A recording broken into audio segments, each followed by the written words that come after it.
তিনি একটা রাখালের তাকওয়া পরীক্ষা করার জন্য রাখালের কাছে গেলেন। বিলের মধ্যে গেলেন। যাওয়ার পরে রাখালকে ডাক দিয়ে বলে, ও রাখাল, তুমি যে বকরি চড়াইতেছো, তুমি আমার একটা বকরি দিয়ে দাও, আমি তোমার বকরির দামও দিব, আবার বকরির গোশত তোমাকে দিব। রাখাল ডাক দিয়া কয়, হ্যাঁ আব্দুল্লাহ ইবনে ওমর, আপনি যে আমাকে বলছেন এই বকরিটা দেওয়ার জন্য, আপনি তো জানেন আমি একটা মালিকের আন্ডারে চাকরি করি। এই বকরির পালের মালিক আমি নয়, এই বকরির পালের মালিক একজন আছে। ওই মালিককে না জিজ্ঞাসা করে আমি আপনাকে এই বকরির পাল থেকে একটা বকরি দিতে পারবো না। ওই আব্দুল্লাহ ইবনে ওমর রাদিয়াল্লাহু তাআলা আনহু তিনি বলতেছেন, হে রাখাল, তোমার মালিককে বলবা একটা বাগে তোমার একটা বকরি নিয়ে গেছে। হ্যাঁ, আমি বলতে পারবো, আমি আপনার কাছে বিক্রিও করতে পারবো। আমার মালিককে যদি আমি বলি, তাহলে আমি দুনিয়ার মালিককে বুঝাইতে পারবো। হ্যাঁ আব্দুল্লাহ ইবনে ওমর, আপনি যে আমাকে বলছেন একটা বকরি দিয়ে দিলে আমার মালিক জানবো না, কিন্তু আপনার কাছে প্রশ্ন, আমার মালিক যদিও না জানে, মালিকের চোখে আমি ফাঁকি দিতে পারবো। কিন্তু আমি যে আপনার হাতে হ্যান্ড ওভার করতেছি, আপনার কাছে যে পাল দিকে হাতে তুলে দিতেছি, এই পৃথিবীর কেউ যদিও না দেখে, আমি সবার চোখ ফাঁকি দিলেও আমার আল্লাহকে আমি কেমনে ফাঁকি দিব? আমি আল্লাহকে ফাঁকি দিয়া, আপনি হন না দামি মানুষ, কিন্তু আপনার কাছে আমি এই বকরি দিতে পারবো না। এটার নাম হলো তাকওয়া, এটার নাম হলো তাকওয়া। ও যুবকের দল, ও পৃথিবীর মানুষ শুনে যান, ইমাম আহমদ ইবনে হাম্বল রাদিয়াল্লাহু তাআলা আনহুর জন্য রুটি বানানো হলো। রুটি বানানোর পর তার সামনে ওই রুটিগুলো নেওয়া হলো। ইমাম আহমদ ইবনে হাম্বল রাহমাতুল্লাহ আলাইহি বলেন, তুমি যে আমার জন্য, বাবা তুমি যে আমার জন্য রুটি বানাইছো, কিন্তু আমার ঘরের মধ্যে তো খামিরা নাই, এই খামিরাটা তুমি কোথায় পাইছো? ওই খামিরাটা আনছি পাশের ঘর থেকে। পাশের ঘর থেকে যে আনছো, সে তো কাজীর দায়িত্ব পালন করে, মানে সমাজের মধ্যে বিচার করে, সালিশ করে, তার ঘর থেকে তুমি এই খামিরা না রুটি বানাইছো। আমি জানি যারা বিচার করে এরা কিন্তু বেশিরভাগ ঠিক রাখতে পারে না, কারণ ঘুষ খাইয়া বহুত মানুষ বিচার কাজ করে। কথা বলেন ঠিক কিনা? সমাজের মধ্যে ঘুষখোর আছে না নাই?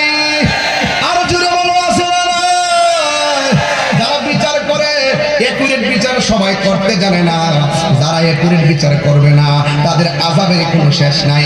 অথচ যারা একুরেট বিচার করবে, সত্য সালিশ করবে, তাদের ব্যাপারে আমার নবীর একটা হাদিস শুনে যান।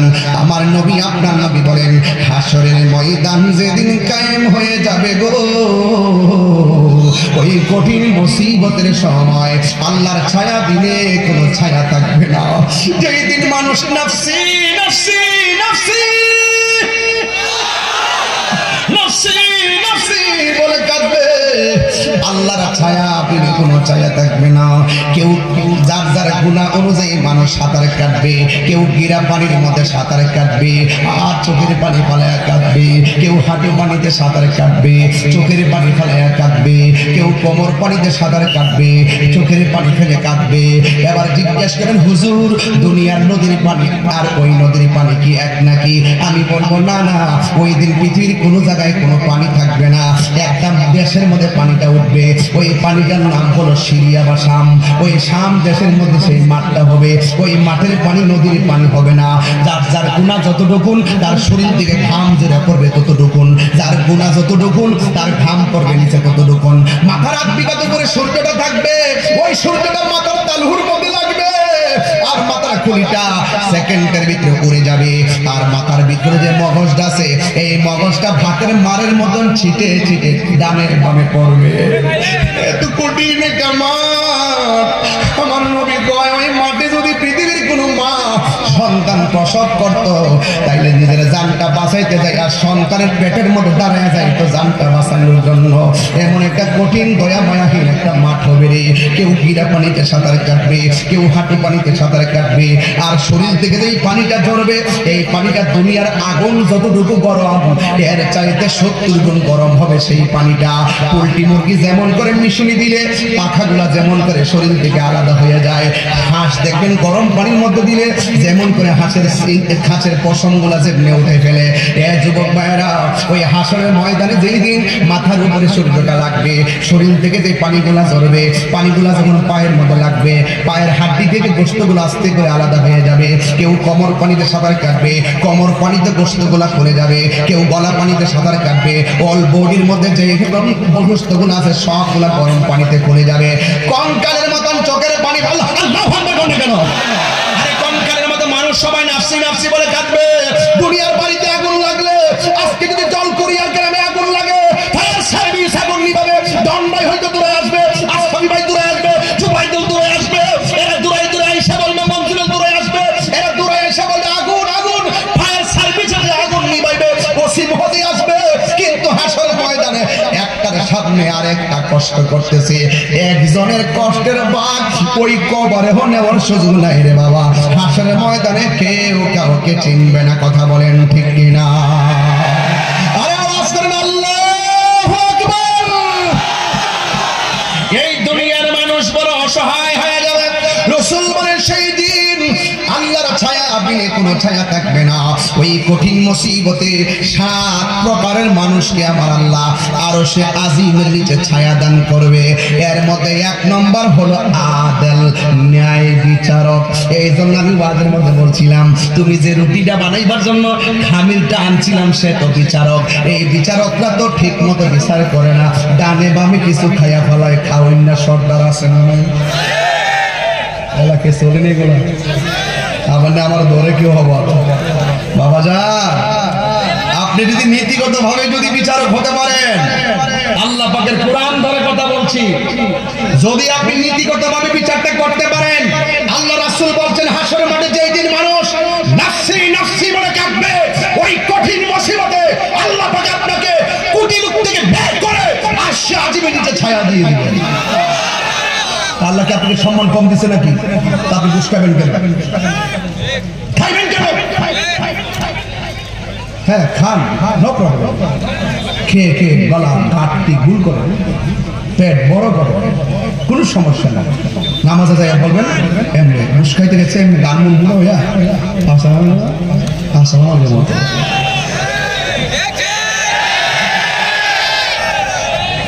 আর নিয়ত বন্ধ না।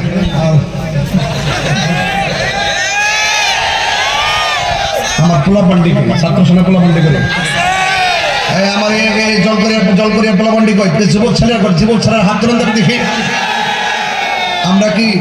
আমরা কি যুবকরা এক হইতে পারবো? যুবকরা যদি এক হয়ে যায়, ঘুষ খাওয়া বন্ধ হয়ে যাবে, মাদক ব্যবসায়ী বন্ধ হয়ে যাবে, চোরাচালান বন্ধ হয়ে যাবে, দুর্নীতি বন্ধ হয়ে যাবে। শুধুমাত্র তাই নয়, এই সমাজ সুস্থ সমাজ হয়ে যাবে। কথা বলেন ঠিক? যুবক যদি এক হয়ে যায়, মাদক, ইয়াবা, ফেন্সি, ড্যান্ডি, গাঞ্জা 24 ঘন্টার ভিতরে মাটির নিচে ঢুকাই দিতে পারবে ইনশাআল্লাহ। ভাই ঠিক আছে, লাইনের বাইরে কথা বলছি ভাই, আপনারা কয়েন কিন্তু হারামের মধ্যে কোনো আরাম।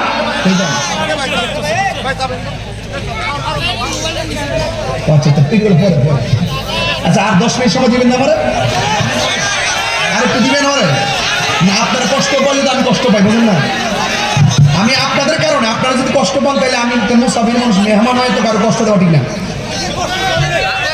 তাইলে ঘুষ কি চলবে না বন্ধ হবে? আমরা দেশে আমার মতো কিছু মৌলবী আছে, যারা দেখবেন তালাকের ফটো আছে না, টাকা খাইয়া ঘুরাইয়া দেয়। আসেনি বাবা? টাকা খাইয়া মাসালা ঘুরায়, ফতুয়া ঘুরায়, ডলার খাইয়া কালার পাল্টায়। আমরা ডলার খাইয়া কালার পাল্টাই না। তাহিরি আগে যেমন এখন তেমন। অনেকে অনেক কিছু মনে করতে পারে, এবার তারা ধরবরে, এবার তারা খাই করে ধরতেছে, সবই করতেছে, কিন্তু containment confidence is staying in my heart. অলওয়েজলি আমি সত্য কথা বলার চেষ্টা করি, আমি হক কথা বলার চেষ্টা করি, দিনকে দিন বলি, রাতকে রাত বলি। মসজিদের ভিতরে ইমাম সাহেবের বেতন দেন 4000 টাকা, দমক মারে 20,000 টাকা। আপনার টাকা ঠিক আছে ইনশাল্লাহ।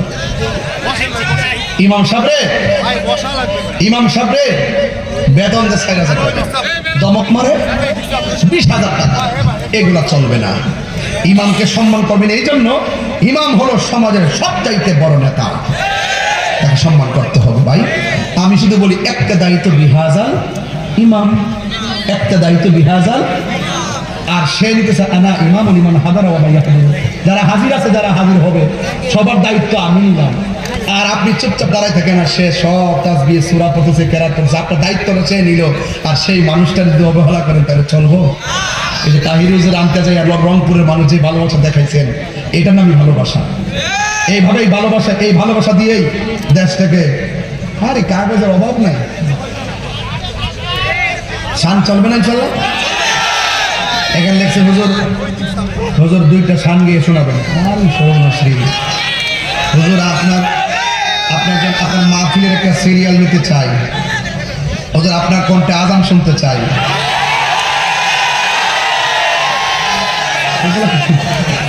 আপনি এত আসে মারহাবাগন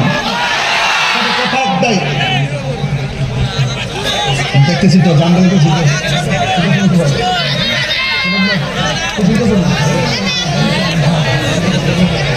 বাজান। টোটাল মাঠের মধ্যে আপনারা কারা কারা মাহফিলে দান করছেন হাত তোলেন পাঁচটা। অনেক লোকে তো দিচ্ছে মাশাআল্লাহ, হাত নামান। যারা দেন নাই না, হাত তুলতে হবে না, আবারও ব্যাগ নিয়ে আসবে, আবার দিবেন, যত দিবেন তত লাভ। এখন যে ওয়াজ করছিলাম ডন ভাই, হ্যাঁ আসেন ভাই, ওয়াজ করলাম একটু আগে যে 7 প্রকারের মানুষকে আল্লাহ পাক আরশের নিচে ছায়া দিবে। এর মধ্যে 1 নম্বর হলো ন্যায় বিচারক, আর 2 নম্বর হলো দানশীল ব্যক্তি। তা আপনি কি লসিছে নাকি? যত দান করবেন তত বাড়বে, যত দান করবেন তত বাড়বে। as-sakhiyu হাবিবুল্লাহ, দানশীল ব্যক্তি হলো আল্লাহর বন্ধু। তবে আবার শুধু টেহার থেকে দান করেন, দান করবেন একবারে ঘাম ধরানোর টাকা দিয়া। যেই ব্যক্তি হারাম টাকা থেকে দান করে সওয়াবের আশা করবে তার ডাবল গুনাহ হবে। ঠিক আছে তো? ডাবল গুনাহ আমরা করতে চাই না, আমরা ঘাম ধরানোর টাকা দিয়া। এই যুবক পোলাপান বিদেশ যাইতে চান কে কে? যাইবেন নাকি? লাইন ধরা দেব? কথা বলে ওই 2-4-5টা হাত তুলছে। বিদেশ যদি যান জীবনে কোনোদিন সুদের টাকা লাগাই যাবেন না, মন থাকবো। কেন যাবেন না জানেন? এই জন্য যাবেন না কারণ আপনি যে হারাম দিয়ে শুরু করে রিজিকের আশায় যান বিদেশ, দেখবেন আপনার রিজিকের বরকত হবে না, কারণ হারামের মধ্যে কোনো আরাম। আর আমার যুবক বললাম যেগুলো বিয়ে করছেন না এগুলো হাত তোলেন, করছেন না তো? আজ হাত না মারা। আপনাদেরকে একটা কথা বলে দেওয়া যায়, জীবনে কোনোদিন যৌতুক নিয়ে বিয়া করেন না। এই ফুলাহান্ডি কই? ঠিক আছে ইনশাল্লাহ? যৌতুক দিয়ে বিয়ে করা যাবে, এই ভিক্ষাবৃত্তি করা যাবে। প্রয়োজনে আল্লাহর বলবো আল্লাহ যৌতুক তো নিতাম না, এমন টাকার মালিক বানাচ্ছে না, আমি টাকা দিয়ে সাজাইয়া তার আনতাম পারি। কথা কোন ঠিক না? কারণ এই যেই লোকটার আপনি চাপ দিবেন যৌতুকের টাকার জন্য, এই লোকটা কিন্তু আপনার স্ত্রী। আর যেই স্ত্রী বাবাকে আপনি চাপ দিয়ে যৌতুকের টাকা দেখে দিবেন, সেই বাবাটা কিন্তু আপনার শ্বশুর। এটা মনে রাখবেন, আপনার স্ত্রী যদি, আপনার শ্বশুরকে আপনি যদি কষ্ট দেন, আপনার স্ত্রীটা কষ্ট পাবে। কথা কোন ঠিক না? ঠিক। এজন্য স্ত্রীর উচিত তার শ্বশুর শাশুড়ির সাথে ভালো ব্যবহার করা, স্বামীরও উচিত স্ত্রীর বাবা মায়ের প্রতি শ্রদ্ধাবোধ রাখা। কথা বলেন ঠিক কিনা? তাইলে আমি বলছিলাম হাসরের মাঠে 7 প্রকারের মানুষের মাথায় আরশে আজিমের ছায়া থাকবে। এর মধ্যে 1 নম্বর হলো ন্যায় বিচারক, 2 নম্বর হলো দানশীল। ইমাম আহমদ ইবনে হাম্বল বলেন, তুমি যে আমার জন্য রুটি বানাইছো, রুটির খামিরা আনছো কোথায় থেকে? ছেলে ডাক দিয়ে বলতেছেন পাশের ঘর থেকে আনলাম। ইমাম আহমদ ইবনে হাম্বল বলতেছেন, তুমি যে পাশের ঘর থেকে খামিরা টাইনা রুটি বানাইছো, সে তো কাজী, সে তো বিচারক। বিচার করতে গেলে ডান বাম হতে পারে, তার সম্পদের ভিতরে ভেজাল ঢোকার সম্ভাবনা আছে। এই রুটি আমি আর খাবো না। চিৎকার মেরে কি আল্লাহু আকবার বলা যাবে না? তাকওয়া কি জিনিস খেয়াল করেন। এরপরে ইমাম আহমদ ইবনে হাম্বল রহমাতুল্লাহ আলাইহি বলতেছেন, পৃথিবীর মানুষ শোনো বাবা, এই রুটিগুলা ঘরের মধ্যে রেখে দাও। ভিক্ষুক যদি ঘরের মধ্যে আসে, ভিক্ষুকের কাছে রুটিগুলা পৌঁছাইয়া দিবা। তবে ভিক্ষুককে বলবা এই রুটিগুলো ইমাম আহমদ ইবনে হাম্বলের জন্য বানানো হয়েছে। একজন কাজীর ঘর থেকে খামির আনার কারণে ইমাম আহমদ ইবনে হাম্বল এই রুটিগুলা খায় নাই। এটা শোনার পরে যদি কোনো ভিক্ষুকে খায়া ফেলে, তাইলে তারে খাওয়ায় ফেলো। যদি না খায় তাইলে আমাকে জানাইও। এই কথা বলার পরে আহমদ ইবনে হাম্বল এই কথা বলার পর ওই ঘরের মধ্যে রুটিগুলা রেখে দিয়েছেন। 1 মাস হয়ে গিয়েছে, এই বাড়ির মধ্যে কোনো ভিক্ষুকের আগমন ঘটে নাই। 1 মাস পরে ইমাম আহমদ ইবনে হাম্বল বলতেছেন, এই রুটিগুলো কি করেছো? এই রুটিগুলো কি করেছো? এই রুটিগুলো খাওয়ার জন্য তো কোনো ধরনের ভিক্ষুক বাড়িতে আসে নাই, এই জন্য আমি কোনো ভিক্ষুকের রুটিগুলা দিতে পারি নাই। 1 মাস পর্যন্ত রুটিগুলা ঘরের মধ্যে পচে গেছে। পচে যাওয়ার পরে কি করেছি, এই রুটিগুলা ভিক্ষুকরে না পাইয়া নদীর মধ্যে ফেলে দিয়েছি।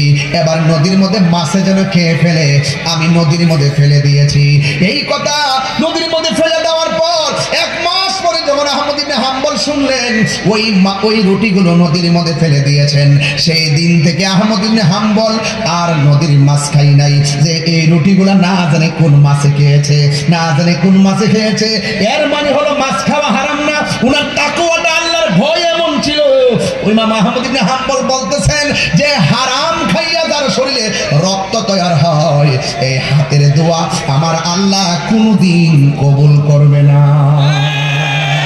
জোরে জোরে কি আল্লাহু আকবার বলা যাবে না? এই জন্য হারাম খাওয়া যাবে না। এই জন্য আমার রাসূল, আপনার রাসূল বলে দিয়েছেন, খবরদার খবরদার, হাসরের ময়দানে 3 প্রকারের মানুষ যাদেরকে আমার আল্লাহ আরশের নিচে ছায়া দিবে। 1 নম্বর হলো যারা নামাজের জন্য পাগল। আমার দেশের মধ্যে কিছু মুরব্বি দেখবেন চেহারাটা কালো, চেহারাটা কালো। কালো চেহারা দেখলে কোনোদিন নিন্দা করবেন না, মোটা মানুষ দেখলে কোনোদিন নিন্দা করবেন না, চিকন মানুষ দেখলে কোনোদিন তিরস্কার করবেন না, বাটি মানুষ দেখলে কোনোদিন তারে অবহেলা করবেন না, আর বোবা মানুষ দেখলে কোনোদিন তারে অবহেলা করবেন না। আপনি যারা অবহেলা করতেছেন তার চেহারাটা আমার আল্লাহ নিজের হাত দিয়ে বানাইছে। আর বড় করে বলেন না সুবহানাল্লাহ। আল্লাহ বলেন আমি আল্লাহ বান্দার চেহারাটাকে নিজের হাত দিয়ে বানাইছি। আমার এলাকার মধ্যে রংপুরের জলকরি এলাকায় দেখবেন কিছু কিছু মুরব্বী বয়স্ক মানুষ ক্ষেতের মধ্যে ধান কাটে অথবা গরুর জন্য ঘাস কাটে। হঠাৎ করে আসরের নামাজের আজান হয়ে গেছে। আসরের আজান যখন হয়ে গেল, কোমরের মধ্যে গামছা ছিল, গামছাটা খুলে ক্ষেতের আইলের মধ্যে বিছাইয়া দিল। ঘরের মধ্যে পানি আছে, ওই খালের পানি দিয়ে সে কোন রকম ভাবে উযু করলো। আসরের নামাজটা আইলের মধ্যে পড়ে গেছে। নামাজটা পড়ার পর এই মানুষটা বিলের মধ্যে থাকতে থাকতে, ঘাটের মধ্যে থাকতে থাকতে তার চেহারাটা কালো হয়ে গেছে। কিন্তু লোকটা যখন মারা যায়, ওই লোকটার চেহারাটা নূরে ঝলঝল ঝলঝল করে। আমার নবী, আপনার নবী বলে দেখবেন যে কিছু লোক দেখবেন জানাজার মাঠে একদম কালো, কিন্তু মারা যাওয়ার পরে চেহারাটার মধ্যে নুরানি নুরানিটা ভাব দেখা যায়। কথা বলে না, ঠিক না? আল্লাহর হাবিব বলেন যার চেহারাটা নুরানি নুরানি ভাব দেখা যায়, মনে রাখবা তার মরণটা আমি নবীর দিদারের মাধ্যমে মরণ হয়েছে। এই জন্য আমার নবী, আপনার নবী বলেন নামাজের টাইম হইলে ভাত খাওয়া ছাইরা দেয়, নামাজ না পড়ে ভাত খায় না। এমন কিছু মানুষ জলকুরিয়া রংপুরে আছে না নাই? এই জন্য কিছু কিছু মুরব্বী দেখবেন ফজরের নামাজে যখন বলেন আসসালাতু খায়রুম মিনান নাওম, যেই মাত্র এই কথাটা বলে ওই মুরব্বীটা ঘুম থেকে উঠা যায়। ঘুম থেকে ওইটা সুন্দর করে খালে ডুবার পানি দিয়া, পুকুরের পানি দিয়া শীতের মধ্যে ওযু কইরা শালটা গায়ের মধ্যে লাগাইয়া ঘর থেকে বের হয়ে যায়। ওই মুহূর্তে ইন টাইমে এবার মুরব্বী চাচি ডাক দিয়ে কয়, এখন যে ঘর থেকে বের হয়ে গেলেন, নামাজের তো আরো প্রায় 30 মিনিট বাকি আছে। মুরব্বীরা ডাক দিয়ে কয়, না না, আজান হয়ে গেছে মসজিদে, ঘরে বসে থাকলে লাভ হইব না।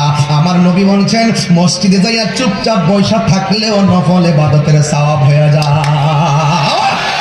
আমার নবী বলেন যেই মানুষটা নামাজের জন্য পাগল, যেই মানুষটা মসজিদের জন্য পাগল, আমার নবী বলছেন এই পৃথিবীর মধ্যে সবচাইতে নিকৃষ্ট জায়গার নাম হলো বাজার, আর সবচাইতে উত্তম জায়গা হলো আল্লাহর ঘর মসজিদ। আজকে দেখবেন কিছু কিছু মানুষ মসজিদে গেলে শুধুমাত্র বারবার ঘড়ির কাঁটার দিকে তাকায়। না না না, বাজারে গেলে ঘড়ির কাঁটার দিকে তাকান না, তার মানে বোঝা গেল মানুষ এখন দুনিয়াদারি হয়ে গেছে। আগে মানুষ মসজিদে আগে আগে চলে গেছে, এখন ফজরের নামাজে 10 জন মানুষ মসজিদে পাওয়া যায় না। কথা কোন ঠিক কিনা? এই জন্য যুবক আমি বড় খুশি হব, আমি বড় খুশি হব যদি আপনারা 5 ওয়াক্ত নামাজ পড়েন। যারা ইমানদার তারা নামাজ পড়ে, যারা মুত্তাকি তারা নামাজ পড়ে। আর কারণ কবরের মধ্যে যাওয়ার পর কবরের 2 পাশের মাটি একটা ডান পাশে যাবে আর একটা মাটি বাম পাশে যাবে। আমার নবী আপনার নবী বলেন বেনামাজিকে 3টা শাস্তি কবরে দেওয়া হবে। একটা শাস্তি হলো ডান পাশের মাটিগুলো এক প্রান্তে যাবে, বাম পাশের মাটিগুলো আরেক প্রান্তে যাবে। 2 পাশের মাটিগুলো এমন ভাবে চাপা মারবো রে রংপুরের বাবা, ডান পাশের হাড্ডিগুলো বাম পাশের হাড্ডির ভিতরে ঢুকে যাবে, বাম পাশের হাড্ডিগুলো ডান পাশের হাড্ডির ভিতরে ঢুকে যাবে। আমার হাতের মধ্যে টিস্যু আছে, দেখতে দেখা যায় অনেক সুন্দর স্কোয়ার, কিন্তু আমি যখন মুট করলাম এই স্কোয়ারটা চোখের পলকে গোল হয়ে গেল, হাতের মুঠের মধ্যে চলে আসলো।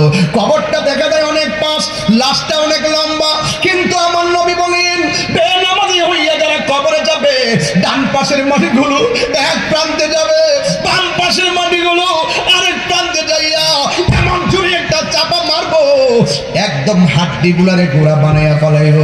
এই বান্দাটা কবরে চাপ খাইয়া আল্লাহরে ডাক দিয়া বলবো আল্লাহ একবারে মাইলা শেষ করে ফেলাও, আর সহ্য করি না, আর না হয় আবার দুনিয়াতে দাও।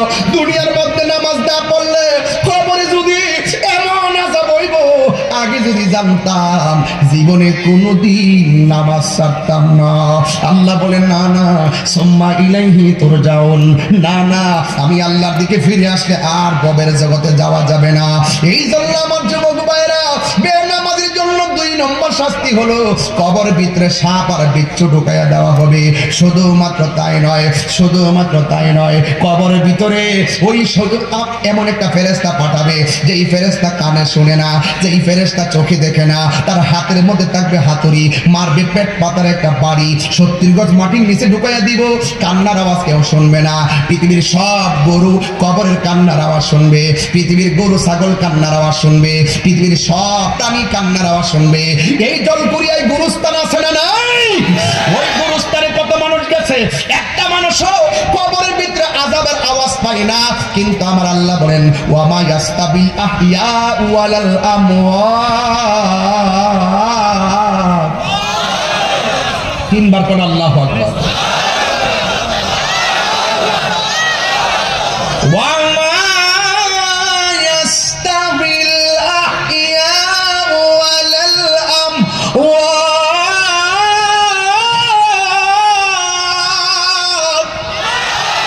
যারা জিন্দা যারা মুর্দা এরা কি এক হতে পারে? আল্লাহ বলছেন কবরের ভিতরে যে আযাব হয় কেউ দেখে না, তবে ইন্নাল্লাহা ইউসমিউ মাইয়াশা, আল্লাহ যারা ইচ্ছা করে কবরের আযাব দেখার ক্ষমতা দান করে। এই জলকুরি গুরুস্থানের মধ্যে মানুষ কত কান্না করতেছে, একটা মানুষও কবরে যায় খবর নেওয়ার সুযোগ নাই। জলকুরি গুরুস্থানে রংপুরের কতগুলো গুরুস্থানে মানুষের কবরে আগুন ধরে রয়েছে, একটা মানুষ নিবাইবার কোনো ব্যবস্থা নাই। বিদেশ বিরাজ্যের খবর চাইলে সেকেন্ডে নেওয়া যায়, হোয়াটসঅ্যাপে নেওয়া যায়, ভাইবার ইনস্টাগ্রাম ফেসবুকে নেওয়া যায়, মোবাইলে কল করে নেওয়া যায়। অথচ তোমার ঘরে আমার ঘরের পাশে আমার বাপটা 5 বছর ধরে 3টা কাপড় পরে পড়ে আছে, আমার মাটা 5টা কাপড় পরে পড়ে আছে, আমার ভাইটা পড়ে আছে, সুখী কিনা দুঃখে আছে কেউ বলতে পারি না রে বাবা। আপনি দুনিয়াতে আছেন দেখবেন বন্ধুর সংখ্যা অভাব নাই, পৃথিবীর মানুষ সব কিছুর ভাগ নিবে, কিন্তু মরণের কষ্টের ভাগ নেওয়ার কোনো সুযোগ নাই। পৃথিবীর মানুষ সব ভাগ নিবে। আপনি আজকে মইরা দেখেন, আগামীকাল দেখবেন ভাইয়ে ভাইয়ে দগড়া লেগে গেছে, সম্পদ বন্টন নিয়ে কামড়া কামড়ি লেগে গেছে। এই জন্য পৃথিবীর মানুষ বড় স্বার্থপর। আরে আমি যদি আজকে আমি তাহিরি এখানে আসবো, আসার আগে কতগুলো হাজার হাজার মানুষ, কিন্তু আমি যেদিন মরে যাব আপনারা বলবেন এত দূরে যাবো কেমনে, ফেসবুকে লিখবেন শুধু ইন্না লিল্লাহি ওয়া ইন্না ইলাইহি রাজিউন, এইভাবে বলে বলে একটু উইশ করবেন, একটু স্মরণ করবেন, কিন্তু আমার বাড়িতে যাবেন না। এই পৃথিবীর মানুষ বড় স্বার্থপর। আমি এখান থেকে চলে যাওয়ার পর না জানি কোন মানুষটার জন্য এই আজকের মাহফিলটা শেষ মাহফিল হয়ে যায়, আমি এই খবরটাও পাবো না, পাইলেও আসার মতন আমার সময় হবে না। তার মানে বোঝা গেল এই মানুষ, পৃথিবীর সব মানুষগুলো স্বার্থপর, একদিন 2 দিন 3 দিনের মাথায় ভুলে যাবে। এই পৃথিবীর মানুষ সব, আপনি যদি মারা যান দেখবেন আপনার সম্পদের ভাগ নেওয়ার জন্য পোলাপন কামড়া কামড়ি শুরু করবে, কিন্তু কবরে সুখী কিনা দুঃখী আছেন এই খবরটা নেওয়ার মতন কোনো সুযোগ নাই। আজকে জলকরির মধ্যে মা পড়ে আছে। এ যুবক, আমি তাহিরিকে যদি কেন বলছিলাম দান করার কথা, কেন বলছি জানেন? বারবার কেন বলছি? একটা কারণে বলছি, আজকের আপনার দানের কারণে আপনার দাদার কবরটা জান্নাত হয়ে যেতে পারে, আপনার নানার কবরটা জান্নাত হয়ে যেতে পারে, আপনার বাবার কবরটা জান্নাত হয়ে যেতে পারে। আর আপনি সাধারণত 100 টাকা 500 টাকা পকেট থেকে বের করতে এত চিন্তা করলেন, আপনাকে বারবার বললাম আপনি এত চিন্তা করতেছেন কেন ভাই? এই দানটা তো হাসর মাঠে কথা বলবে, এমনও সময় হবে 1 টাকা দান উহুদ পাহাড়ের মতন উঁচা হয়ে যাবে, নেকি হয়ে আপনার পাশে দাঁড়ায় যাবে। জোরে বলেন না সুবহানাল্লাহ। তাহলে আপনারা বলেন তো রহমত দেওয়ার মালিক কে? আরো জোরে বলেন রহমত দেওয়ার মালিক কে? আল্লাহ। এতে কোনো সন্দেহ আছে ভাই? কোনো সন্দেহ নাই।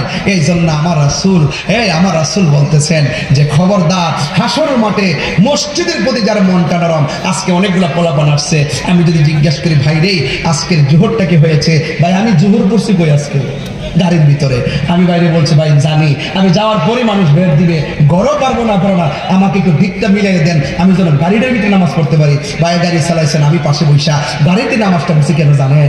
আমি জানি যে এলাকাটা অপরিচিত, এমন তো হতে পারে আজরাইল আমার দাওয়ায় আনতে আনতে হেলিকপ্টারে উড়ানোর কথা, উড়াইছে বিমানে, উড়াই আবার ইয়েতে উঠাইছে, আবার ইয়েতে সৈয়দপুর থেকে উঠাইছে গাড়ির ভিতরে। এমনও তো হতে পারে আজরাইলের ধাউ দিয়ে আইন না আমাকে রংপুরে আইন না খালের তলাতে গাড়ি অ্যাক্সিডেন্ট করায় মারায় শেষ নিঃশ্বাস ত্যাগ করায় তো পারে। আপনি কি মনে নিঃশ্বাসের বিশ্বাস আছে? তাহলে এই জন্য সবসময় পবিত্র থাকবেন, সবসময় উযু অবস্থায় থাকবেন, সবসময় নামাজ পড়ে থাকবেন। কেন? আপনি ঘুমাইছেন, নামাজটা পড়ে ঘুমাবেন। আমার মরণটা যেন একটা ওয়াক্ত নামাজ যেন আমার কাজা না হয়। যেই পেশাব বলবে নামাজ লাগবে না, এটা পীর না। যেই পেশাব বলবে নামাজের খেদমত লাগবে না, এটা পেশাব না, এটা অভিশাপ।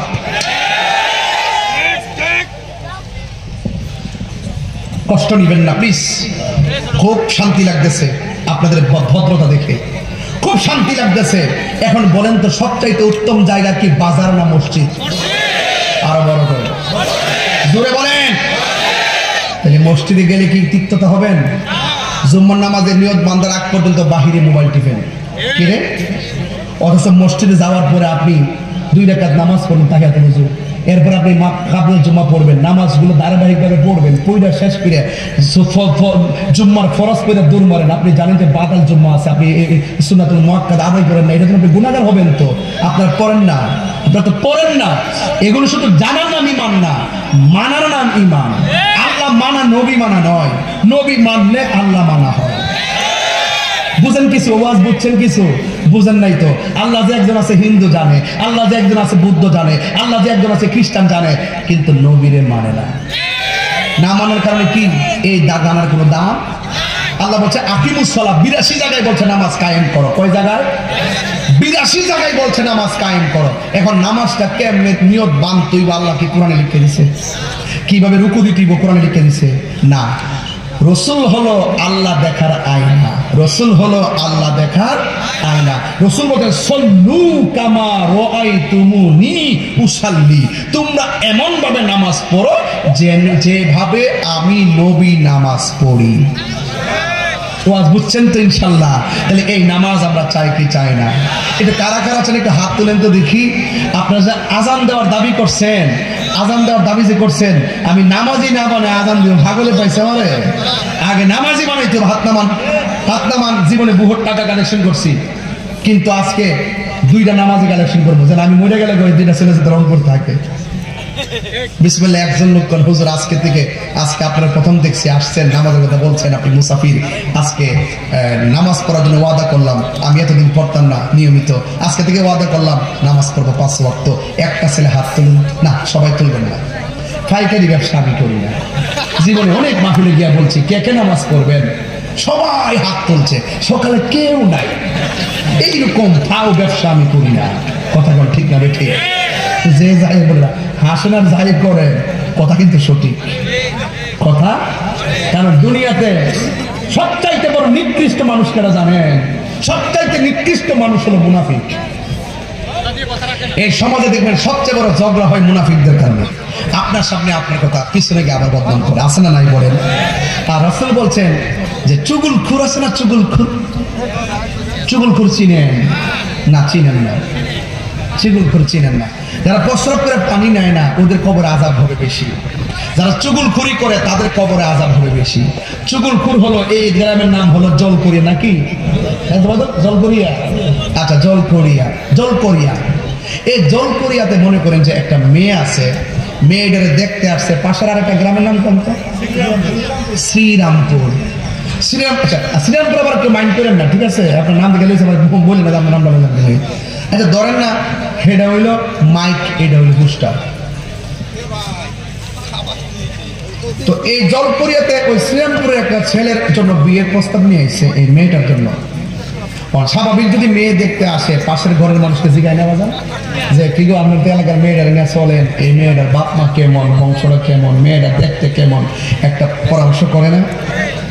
করার পরে পাশের ঘরের মানুষটা ওই করে বলতেছে যে মেয়েটা অনেক ভালো, মেয়েটা পর্দা করে, মেয়েটা 5 ওয়াক্ত নামাজ পড়ে, মেয়েটা রোজা রাখে, মেয়েটা উচ্চ সুরে কথা কয় না, মেয়েটা জীবনে কোনোদিন কাহার সঙ্গে ঝগড়া করতে দেখি নাই, তবে সারা রাত দেখি মোবাইলে দিনে কার সাথে কথা কয়। দেখ কথা কিন্তু মারাত্মক।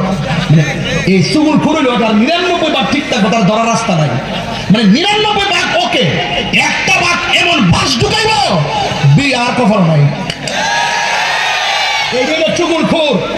দেখবেন আপনার মেয়ে গোল্ডেন প্লাস পাইছে, স্কুলে সবাই তার পুরস্কার দিতেছে, আর ঘরের সাথে ঘরের মানুষটাকে পাস করছে, নকল করে না পাস করছে।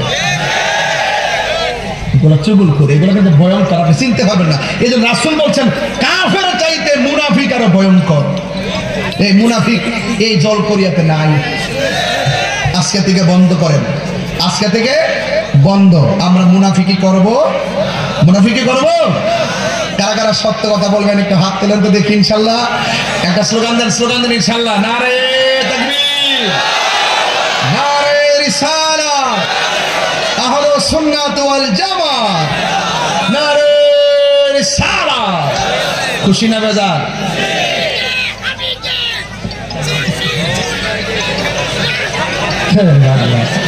সব জায়গাতে পাগল আছে রে। তুমি কে আমি কে, সুন্নি সুন্নিয়তের ঘাঁটি। মারহাবা করো। একটা কথা কয়ে দেওয়া যায়, আজকে একটা জিনিস সমাধান করে দেওয়া যায়, এটা দরকার আছে। এই জলকরিয়ার মানুষ স্লোগান দিচ্ছে, বাবারে জন মানুষ দি একটা ভোট দিবেন না আমার কথা বলা মার্কেট কথাটা কয়ে হলেই না, কি আশ্চর্য একটা ভোট দিবেন না আমারে, কথা বলতাম নি। আচ্ছা আমি যে এতক্ষণ ওয়াজ করছি সত্যিকার আপনার কারো কষ্ট দিয়ে কথা বলছি, এবার এত যে আমাদের ঠেলাঠেলি আছে, আমার কোনো ধাক্কা থেকে ওয়াজ করছি? আমি বলছি ওইলে আমার বোঝাই নেন, নাহলে আপনি যায়েন। একটা সমাধান রংপুর কইরা দেওয়া যায়, মানবেন নি? এই পোস্টার দেখেন লেখা আছে নারায়ে তাকবীর আল্লাহু আকবার, নারে রিসালাত কিন্তু নাই। এটা দিবেন। ডন ভাইরা দাওয়াত করছি ফোন দিয়া, কেমনে যে আপনি প্রধান অতিথি, এখন সবার নাম আছে, ডন ভাইয়ের আয়া দিয়ে পোস্টারে ডন ভাইয়ের নাম নাই, ভাইয়ের মনে কষ্ট পাইব নি? আচ্ছা আমার দাওয়াত করছেন সবই ঠিক আছে, আয়া দেখলাম যে পোস্টারে আমার নাম নাই, কষ্ট পাবো না? তো যেই বক্তা যেই নবী আর আল্লাহর ওয়াজ করতে আসবে, এই নবীর স্লোগানটা যদি না দেন আল্লাহর নামের ফাঁসে, এটা কি হক আদায় হইব? লা ইলাহা, কথা বলা, লা ইলাহা, এটা হইলো ওয়াহদানিয়াতের স্লোগান। আর মুহাম্মাদুর রাসূলুল্লাহ এটা হলো রিসালাতের স্লোগান। তাওহীদ এবং রিসালাত এই দুইটা স্লোগান দিতে হবে, কারণ আল্লাহর বিরুদ্ধে কথা বললে যেমন করে আমরা সহ্য করব না, ঠিক নবীর বিরুদ্ধে কথা বললে আমরা সহ্য করব না।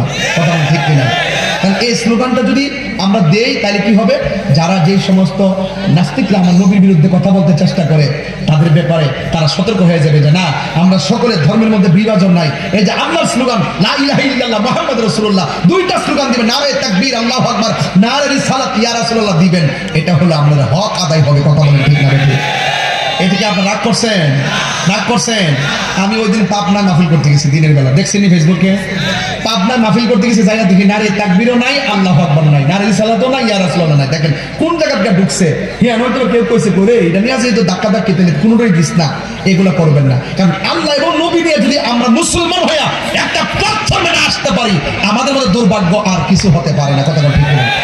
আমি বলছি এই সমস্ত বিষয়গুলো সবগুলো ম্যানেজ করে আমরা উলামায়ে কেরাম যদি একজন আরেকজনের সঙ্গে যদি সদ্ভাব তৈরি করতে পারতাম। আপনি যদি নারী সালাত দেখতে পছন্দ না করেন, আজকে যাওয়ার সময় রংপুর আমরা যদি একটা রুমে বসি, ধরেন না আমাদের আশিম মেরানে বসে বা ডন মেরানে বসি, বসে যদি আমি আপনার বলি যে ভাই এই নামটা দিবেন, আপনি যদি বলেন যে দেওয়া যাবে না, কেন দেওয়া যাবে না ব্যাখ্যা করেন। আমি বলবো কেন দেওয়া যাবে, দেওয়া যেতে পারে, দিলে অসুবিধা নাই, আমি ব্যাখ্যা করবো। যদি আমরা আলেমরা হুজুররা যদি একজন আরেকজনের সঙ্গে যদি এরকম ভাবে যদি আকীদার সমন্বয় করতে পারি, আমি নিশ্চিত বলতে পারি এই উলামায়ে কেরাম রাজপথ থেকে মসনদে যাবে। অন্তত পক্ষে কিছু অংশগ্রহণ থাকবে। কারণ আমরা চাই এই দেশটা সবার বক্তব্য দিয়েছেন, আমার বক্তব্যটা ভালো লাগছে যে সবার অংশগ্রহণে, সবার মতামতের ভিত্তিতে এই দেশটা সবার। কথা বলেন ঠিক না বেঠিক? এই দেশটা কি সবার, কিন্তু সবার আগে আমার ইসলাম, আমার দিন, আমার ধর্ম, আমার কোরআন, আমার নবী, আমার আল্লাহ। কারণ আমাদেরকে মরতে হবে। আপনি একটা বড় এমপি মহোদয়ের জন্য যে কবর, একটা রাস্তা রিক্সাওয়ালার সেই কবর, আপনি একটা মন্ত্রী মহোদয়ের জন্য যে কাফনের কাপড়, একটা রাস্তার মুসির জন্য সেই কাফনের কাপড়। আপনার কাপড় তত না, এমপি সাহেবের কাপড় তত না, তাহির সাহেবের কাপড় তত না। আপনার কাপড় রং যেটা, আমার কাপড় রং সেটা। আপনার ঘর যেটা মাটি, আমার ঘর সেটা মাটি। আপনার কবরে 3টা প্রশ্ন, আমার কবরও 3টা প্রশ্ন। আপনি হাসরের মাঠে উলঙ্গ অবস্থায় উঠবেন, আমরাও উঠবো। মিজানের পাল্লা টান দেওয়া হবে, জাহান্নামের উপরে পুলসিরাত কায়েম হবে। এরপরে জান্নাত জাহান্নামের প্রশ্ন। ওই প্রশ্ন আসার আগে দুনিয়া থেকে আমরা সিলেবাস নিয়ে যেতে চাই। আর ডাক্তারদের সুযোগ আছে, আর সুযোগ আছে। কিন্তু রংপুর আইসা আপনাদের এলাকায় দেখলাম, আমার কোনো অভিযোগ নেই আপনাদের প্রতি, একটা অভিযোগ রংপুরবাসীর প্রতি নাই। এই মাহফিল হওয়ার পিছনে তারা কোনো ধরনের বাধা বিপত্তি কিংবা কানাঘুষি, আমি সব দেখছি মিনিমাম 5,000 শুধু কওমি মাদ্রাসা ছাত্ররা উলামায়ে কেরামরা আসছেন।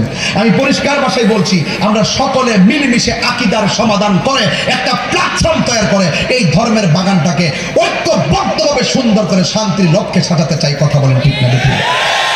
সবাই কি রাজি আছেন আমার সাথে? কারা কারা রাজি আছেন হাত তুলে দেখাবেন। নারে তাকবীর! আরো বড় করে নারে তাকবীর!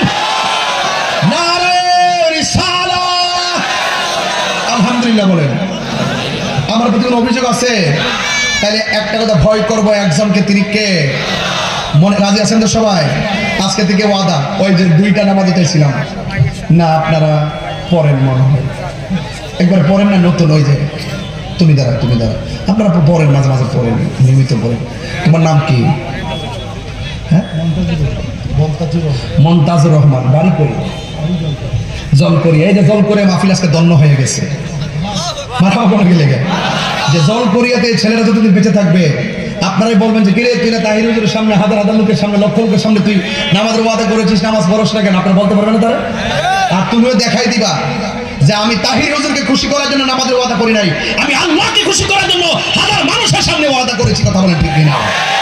আমি বিশ্বাস করি এই ছেলেটা তার পরিবারটাকে নামাজি বানাতে পারবে, তার পরিবারটা পুরো বাড়ির মানুষকে নামাজি বানাতে পারবে, তার বাড়ির মানুষটি পুরো গ্রামটাকে নামাজি বানাতে পারবে। এভাবেই আমরা 1 থেকে 100 গণতে হবে। কথা বলেন ঠিক না ঠিক? তবে শুরু করতে হবে, আগে উদ্যোগী হতে হবে। কথা বলেন ঠিক কিনা? বসো, আরেকজন দাঁড়াও। তোমার নাম কি? মনে কমিটি না? যাক মাশাআল্লাহ। নাম কি? শরীফুল ইসলাম। তোমার আব্বা মা আছে? তার বাপ মার পেট, তার মায়ের পেটটা আজকে ধন্য। দেখেন 5 ওয়াক্ত নামাজ পড়বে, তার মার সঙ্গে বুঝে নাই, বাবার সঙ্গে বুঝে নাই, ভাইয়ের সঙ্গে বুঝে নাই, বন্ধুদের সঙ্গে বুঝে নাই। তার মানে কি তার মনের ভিতরে আল্লাহর প্রেম সাগর এসে গেছে। কথা বল ঠিক কিনা? আল্লাহ এই ছেলেটাকে, তুমি তোমার নামটা শরীফার মুমতাজুল, শরীফুল আর মুমতাজুল, এই 2 জনের জন্য আমি দোয়া করি আল্লাহ যেন তাদেরকে খানায় কাবার সামনে যায় নামাজ পড়ার তৌফিক দান করে। আর আমিন। আল্লাহ আপনি আমাদের সবাইকে মসজিদের মেহমান বানায় দেন। আল্লাহ আমাদের সবার ঘরে ঘরে রহমতের সামিয়ানা বিছায়া দেন। আল্লাহ আমাদের সবার মুর্দা কলবদার জিন্দা বানায় দেন, সিনাটারে মদিনাওয়ালার আয়না বানায় দেন। আমিন কোন। আপনি কষ্ট পাইছেন? আমি দেখছি আসার সময় মা বোনরা অনেকে রাস্তার মধ্যে এত খুশি, এত দোয়া আমার দিছেন ওরা। আমি মা বোনদেরকে বসো, আপাতত বসো, আমার এখনো চিনছো না, তুমি বসো। তাই যে কি জিনিস, কারণ তোমাকে আমি বরকতের ময়দান থেকে যাইতে দিব না। এই ময়দান ইচ্ছা করলে কালকে হবে না। এই ময়দানের ভিতরে অসংখ্য ওলি আল্লাহ আছে। 40টা লোক যেখানে দিনের আলোচনা করে সেখানে আল্লাহর একজন মকবুল বান্দা থাকে, তার উসিলায় ময়দানের দোয়া কবুল হয়, আপনি টের পান না। এখানে কত হাজার হবে হিসাব আছে? মা বোন হিসাব নাই। তাহলে আপনি এত বড় বরকতের মজলিস থেকে যান কোথায়? যাওয়া যাবে না। মা বোনদেরকে একটা ওয়াজ করে দিয়ে যায়, মা আল্লাহ ছাড়া কাউকে যদি সাজদা করার অনুমতি দেওয়া হতো, স্ত্রীকে অনুমতি দিত স্বামীকে সাজদা করার জন্য, আপনার স্বামীর সঙ্গে আপনি খারাপ ব্যবহার করবেন না। আপনার স্বামী সারাদিন খেতে খামার কাজ করে, ঘরে যাওয়ার পরে তার কাছে প্রশ্ন করবেন না, একটু রিল্যাক্স করতে দেন, একটু রিল্যাক্স করতে দেন।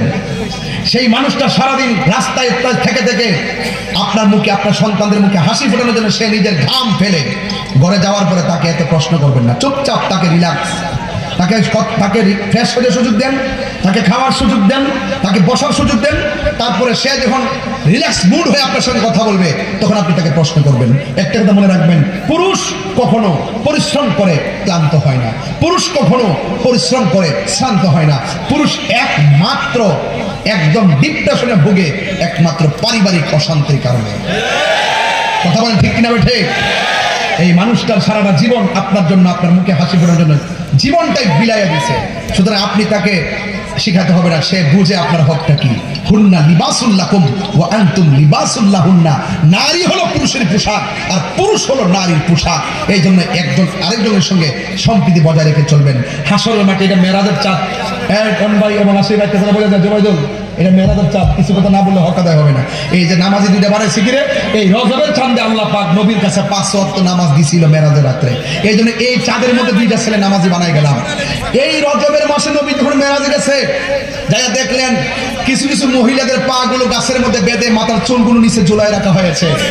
আবার কিছু কিছু মহিলাদেরকে মাথার চুলগুলো গাছে বেঁধে পা গুলো নিচে ঝুলায় রাখা হয়েছে।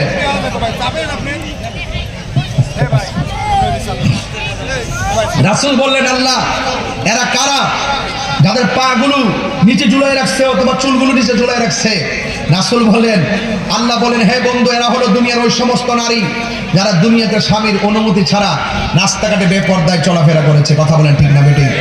তাহলে নামাজ যেমন ফরজ, পর্দাও তেমন ফরজ। আল্লাহ বলছেন, ওয়াকুলিল মুমিনিনা ইয়াগুদ্দু মিন আবসারিহিম। আল্লাহ বলছেন, হে মুমিন পুরুষরা তোমরা পর্দা করো, তোমরা চোখকে অবনত রাখো, লজ্জাস্থানকে হেফাজত করো।